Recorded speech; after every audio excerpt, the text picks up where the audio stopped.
আচ্ছা ঠিক আছে, ওকে জি ধরুন। আচ্ছা বিএনপি কেন্দ্রীয় নেতৃবৃন্দ যে আমাদের পাশে দাঁড়িয়েছেন, ওনাদেরকে অনেক অনেক ধন্যবাদ। এত বৃষ্টির মাঝেও আমাদের বাড়িতে এত দূরে হেঁটে আসছেন, ওনাদেরকে অনেক ধন্যবাদ। Kemla wila moret sado dia ridu iya ridu lo hoj pan ne sambadi ge jon iya mundri ge jon bek jon more hoj padon ne sai jon more muyang gong boy bi amine dana ta muyang gong bangor।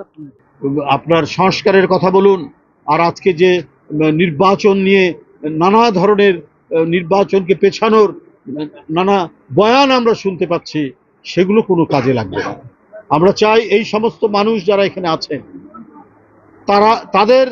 তারা হচ্ছে শক্তিশালী, তারা নির্বাচিত করবে কোন দল ক্ষমতায় আসবে। সুতরাং এইটা বিলম্ব করার, এটাকে পেছানোর এবং এইটা নিয়ে নানা যুক্তি খাড়া করে জনগণের অধিকারকে কেড়ে রাখা শেখ হাসিনার মতো ওইটা এদেশের মানুষ মেনে নেবে না।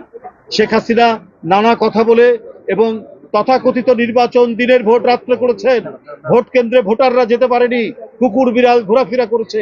ওই নির্বাচনের দিন শেষ হয়েছে, কারণ অসংখ্য রক্তের বিনিময়ে 5ই আগস্ট যে শেখ হাসিনার পতন হয়েছে, সেই পতনের মধ্যে দিয়ে গণতন্ত্রের পথ চলা যেন নির্বিঘ্ন হয়, গণতন্ত্রকে যাতে কেউ যেন আটকাতে না পারে, এবং মোটামুটি প্রয়োজনীয় যে সমস্ত সংস্কার করা দরকার সেটি সম্পূর্ণ করে অতি দ্রুত নির্বাচনের যে ব্যবস্থা অন্তর্বর্তীকালীন সরকারের করা উচিত, সেই কাজটি সরকার করবেন, যাতে এই নিরন্ন মানুষ, অর্ধপেটা মানুষ, তারা যাতে তাদের যে ক্ষমতা, তারাই তো হচ্ছে আসল ক্ষমতা, তারাই তো দেশের মালিক, এটা অন্য কারো মালিক নয়।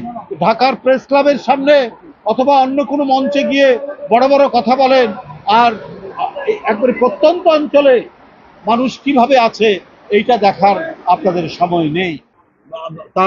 আমাদের ভারপ্রাপ্ত চেয়ারম্যানের পক্ষ থেকে যা দিচ্ছি সেটা হয়তো অত্যন্ত সামান্য তার চিকিৎসার জন্য, কিন্তু এই পরিবারের পাশে তারেক রহমান সাহেব থাকবেন।